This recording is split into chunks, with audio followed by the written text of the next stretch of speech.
जय श्री कृष्ण मित्रों। आज हम जो बातें बताने जा रहे हैं दोस्तों वो आप कृष्ण की है। बातें जो कृष्ण के जीवन को बनाती है महानतम जीवन प्रबंधन के लिए सबसे श्रेष्ठ सूत्र है। जन्म से लेकर देह त्याग तक भगवान कृष्ण के जीवन की लगभग हर घटना में कोई सूत्र है। युद्ध भूमि पर दिया गया गीता का उपदेश संसार का श्रेष्ठतम ज्ञान माना जाता है। मैनेजमेंट मास्टर कहे या जगत गुरु, गिरधारी कहे या रणछोड़, भगवान कृष्ण के जितने नाम हैं उतनी कहानियां। जीवन जीने के तरीकों को अगर किसी ने परिभाषित किया है तो वो कृष्ण है।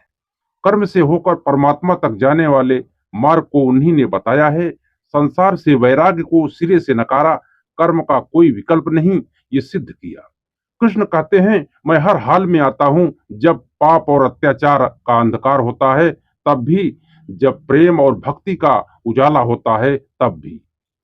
दोनों ही परिस्थितियों में मेरा आना निश्चित है। वैसे तो कृष्ण का संपूर्ण जीवन ही एक प्रबंधन की किताब है, जिसे सैकड़ों हजारों बार कहा सुना जा चुका है। कुरुक्षेत्र में दो सेनाओं के बीच खड़े होकर भारी तनाव के समय कृष्ण ने अर्जुन को जो ज्ञान दिया दोस्तों, वो दुनिया का श्रेष्ठतम ज्ञान है। गीता का जन्म युद्ध के मैदान में दो सेनाओं के बीच हुआ। जीवन की श्रेष्ठतम बातें भारी तनाव और दबाव में ही होती है, अगर आप दिमाग को शांत और मन को स्थिर रखने की कोशिश करें तो।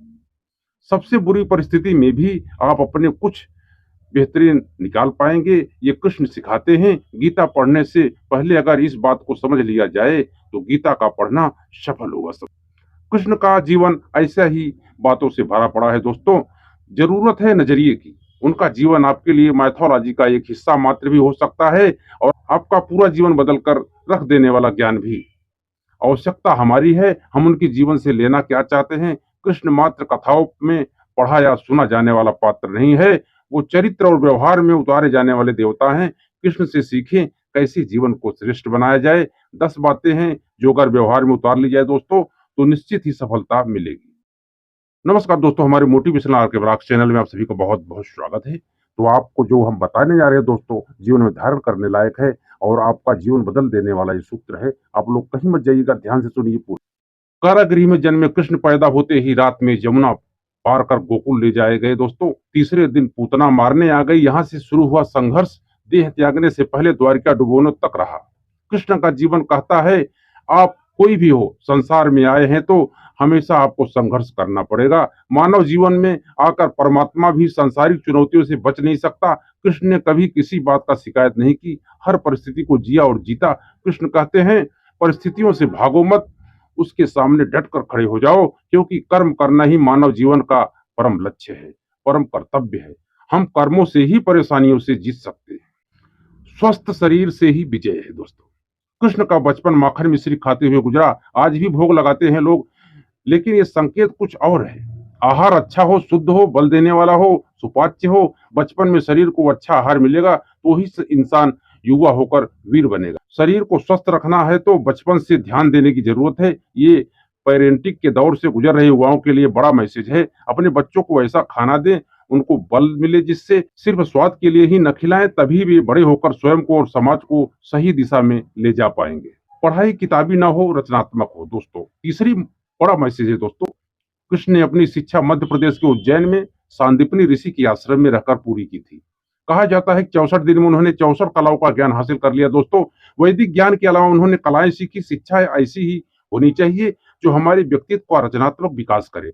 संगीत, नृत्य, युद्ध सहित 64 कलाओं कृष्ण के व्यक्तित्व का हिस्सा है दोस्तों। बच्चों में कोरा ज्ञान न भरे, उनकी रचनात्मकता को नए आयाम मिले, ऐसी शिक्षा व्यवस्था। चौथा ज्ञान है दोस्तों, रिश्तों से ही जीवन है, बिना रिश्तों ये कुछ नहीं। कृष्ण ने जीवन भर कभी उन लोगों का साथ नहीं छोड़ा जिनको मन से अपना माना उन्होंने।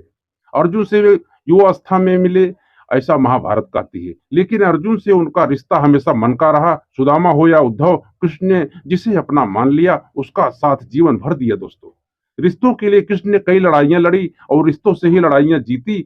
उनका सीधा संदेश है, सांसारिक इंसान की सबसे बड़ी धरोहर रिश्ते ही है। अगर किसी के पास रिश्तों की थाती नहीं है तो वो इंसान संसार के लिए गैर जरूरी है। इसलिए अपने रिश्तों को दिल से जिए और दिमाग से नहीं। पांचवा है, नारी का सम्मान समाज के लिए कितना जरूरी है दोस्तों। राक्षस नरकासुर का आतंक था। करीब 16,100 महिलाओं को उसने अपने महल में कैद किया था। महिलाओं से बलात्कार में उसे सुख मिलता था। कृष्ण ने उसे मारा, सभी महिलाओं को मुक्त कराया, लेकिन सामाजिक कुरीतियां तब भी थी। उन महिलाओं को अपनाने वाला कोई नहीं था। खुद उनके घर वालों ने उन्हें दूषित मानकर त्याग दिया। ऐसे में कृष्ण आगे आए, सभी 16,100 महिलाओं को अपनी पत्नी का दर्जा दिया, समाज में उन्हें सम्मान के साथ रहने के लिए स्थान दिलाया। कृष्ण ने हमेशा नारी को शक्तिवान बताया, उसके सम्मान के लिए तत्पर रहे। पूरी महाभारत नारी के सम्मान के लिए ही लड़ी गई दोस्तों। सो आप कृष्ण भक्त हैं तो अपने आसपास की महिलाओं का पूरा सम्मान करें, और कृष्ण की कृपा पाने का ये सरलतम मार्ग है। छठा बात भगवान का जो है दोस्तों, आपके मतभेद अगली पीढ़ी के लिए बाधा न बने। कम ही लोग जानते हैं, जिस दुर्योधन के खिलाफ कृष्ण ने आजीवन पांडवों का साथ दिया, उसकी मौत का कारण भी कृष्ण की कूटनीति बनी। वही दुर्योधन रिश्ते में कृष्ण का समधी भी था। कृष्ण के पुत्र सांब ने दुर्योधन की बेटी लक्ष्मणा का अपहरण करके उससे विवाह किया था, क्योंकि लक्ष्मणा सांब से विवाह करना चाहती थी, लेकिन दुर्योधन खिलाफ था। सांब को कौरवों ने बंदी भी बनाया था। तब कृष्ण ने दुर्योधन को समझाया था कि हमारे मतभेद अपनी जगह हैं, लेकिन हमारे विचार हमारे बच्चों के भविष्य में बाधा नहीं बनने चाहिए। दो परिवारों के आपसी झगड़े में बच्चों की प्रेम की बलि न चढ़ाएं। कृष्ण ने लक्ष्मणा को पूरे सम्मान के साथ अपने यहाँ रखा। दुर्योधन से उनका मतभेद हमेशा रहा दोस्तों, लेकिन उन्होंने उसका प्रभाव कभी लक्ष्मणा और सांब की गृहस्थी पर नहीं आने दिया। सातवां है, भगवान क्या कहते हैं, शांति का मार्ग ही विकास का रास्ता है दोस्तों।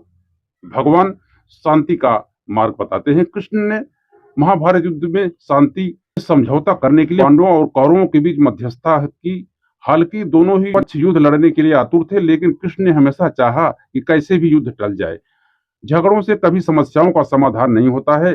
शांति के मार्ग पर चलकर ही हम समाज का रचनात्मक विकास कर सकते हैं। कृष्ण ने समाज की शांति से मन की शांति तक दुनिया का ये समझाया कि कोई भी परेशानी तब तक मिट नहीं सकती जब तक वहां शांति ना हो।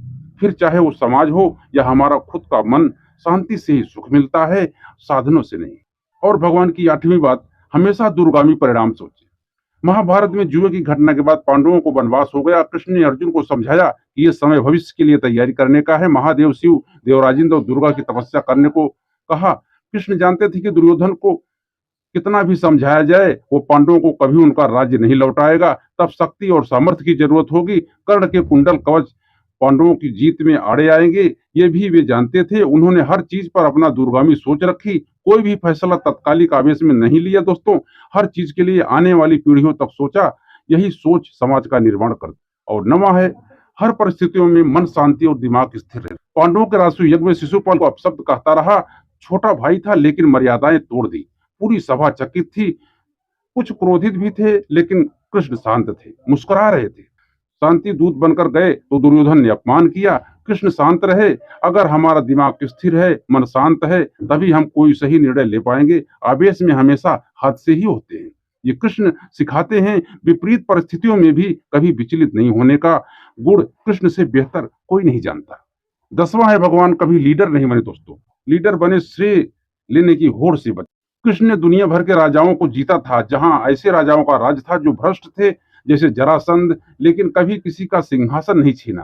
कृष्ण के पूरे जीवन में कभी ऐसा नहीं हुआ कि उन्होंने किसी राजा को मारकर उसका शासन खुद लिया हो। जरासंध को मारकर उसके बेटे को राजा बनाया, जो चरित्र का अच्छा था। सभी जगह ऐसे लोगों को बैठाया जो धर्म को जानते थे। कभी किंग नहीं बने दोस्तों, हमेशा किंग मेकर की भूमिका में रहे। महाभारत युद्ध में भी खुद हथियार नहीं उठाया, पूरा युद्ध कूटनीति से लड़ा। पांडवों को सलाह देते रहे, लेकिन जीतने का श्रेय भीम और अर्जुन को दिया। तो दोस्तों, ये था भगवान की 10 बातें जो हमको जाननी चाहिए, और इसको जानने से हमारे सारे दुख क्लेश और जीवन की सारी परेशानियां दूर हो जाएं। तो ये सब जो बातें हैं दोस्तों, हमारे शास्त्र पुराण और हमारे भविष्य के निर्माण में ये बहुत योगदान करती हैं। तो हमें इन सब का अमल करना चाहिए और अपने जीवन में उतारना चाहिए। तो दोस्तों, हमारा यही सबके लिए शुभकामना है कि आप लोग स्वस्थ रहें, मस्त रहें और आनंद में रहें। और हमारे ऐसे ही ज्ञानवर्धक प्रेरणादायी वीडियो हमारे चैनल पर देखने के लिए हमारे चैनल को सब्सक्राइब करके बेल आइकन को जरूर प्रेस करें और आगे हमारे बढ़ने में सपोर्ट करें, ताकि हम आपको ऐसे वीडियो देते रहें। तो मिलते हैं अगले वीडियो में। जय श्री कृष्ण।